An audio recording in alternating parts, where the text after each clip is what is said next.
A student at a four-year college claims that the mean enrollment at four-year college is higher than at two-year colleges. So it says the mean of four-year is higher than the mean of two-year. But if you look at all your options for H-null and HA, your null and HA both have the mu of 2 years listed first. So if the mean of 4-year is higher or greater than the mean of 2-year, that means the mean of 2-year is less than the mean of 4-year. And I put that with your HA because it doesn't have an equal sign. So you see how 2 years still being pointed to, 2 years still being pointed to. So mu of 2-year is less than mu of 4-year, which means the same thing as mu of 4-year is greater than mu of 2-year. But we're going to write it this way. And then the opposing view of less than is greater than or equal to mu of 4-year.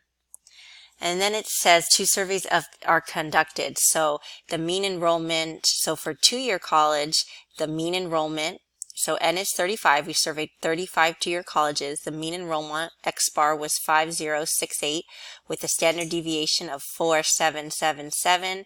And of the 4-year, we also surveyed 35 with a mean enrollment of 5466 and a standard deviation of 8191. And then alpha is 0.05. And this is actually N2, stand for 2-year, X bar 2, S2. And 4, the 4-year, X bar 4, S4. And now we can go to StatCrunch, and I'm going to write down this data. We're going to plug in the 2-year first.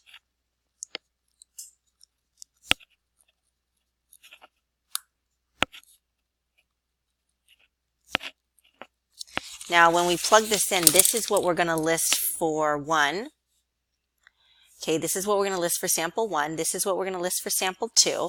And so you could rewrite this as mu1 greater than or equal to mu2. If you subtract the mu2, you have mu1 minus mu2 greater than or equal to 0, which StatCrunch writes as mu1 minus mu2 is equal to 0. And then the 2-year again is sample 1, so you have mu1 less than mu2. Subtract the mu2 from both sides, you have mu1 minus u2 less than 0. Okay, so when we go to StatCrunch, since we do not know the population standard deviation and we're not working with proportions, we're going to use t-stats. So t-stats to sample with summary. The sample mean for the first one was 5068. The sample standard deviation was 4777. The sample size was 35. The sample mean for the second one, 5466, 8191, and then 35. And we're doing a hypothesis test with it being equal, and this one we said it's not, it's actually less than. So we want less than, and then compute.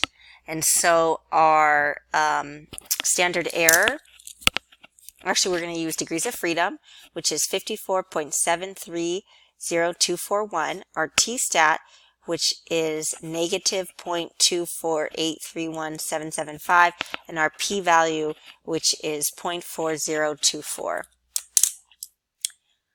So we can write this down. We have our degrees of freedom. So again, we're using a t-distribution with degrees of freedom as 54.73.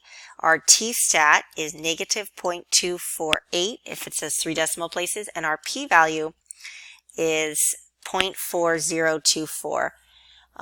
Now, since our p-value is greater than our alpha, so p-value greater than alpha, because p-value is 0.4024, which is greater than 0.05, we are going to fail to reject or do not reject. Another thing, do not reject H naught or the null. If the p-value is low, the null must go. If the p-value is high, the null must fly. What determines if it's low or high is the significance level. This is high, so the null must fly. So that means you do not reject the null.